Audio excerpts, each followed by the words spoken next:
5 faits marquants sur le rallye Terre d'Écosse. Grosse domination pour Pélier et Bronner. Clairement venu pour le titre de champion cette saison, l'équipage a très bien géré cette première épreuve avec une grosse domination. 7 scratchs et une victoire avec 39 secondes d'avance.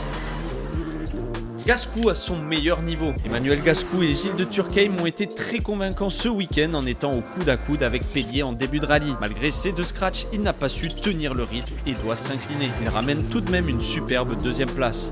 Bataille entre les pilotes sarrasins pour la 3e place. En fin de rallye, Pablo Sarrazin et Sarah Rumeau étaient au coude à coude. C'est finalement le pilote de 19 ans qui s'impose et confirme son très bon début de saison. Concernant Sarah, elle aura impressionné tout le week-end par son rythme. Même si elle rate de peu le podium, elle réalise le meilleur résultat de sa carrière en CFR. Adaptation réussie pour Pelleret et Fauché. Les vainqueurs du Clio Trophy Terre 2024 réalisent leur première manche au volant de la Clio Rallye 3 et ils remportent la catégorie avec 1 minute d'avance.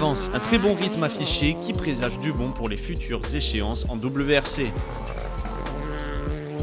Mika et Declercq remportent la première manche du Clio Trophy. On le sait, le malgache Mika est un prétendant sérieux au titre cette année et il le confirme en dominant cette première manche en étant leader de la première jusqu'à la dernière spéciale. D'ailleurs, il fait coup double en remportant aussi le 2 roues motrices devant Quentin Vialat et Maxime Biegal pour seulement 1 seconde 7. Et toi, quel a été ton fait marquant ?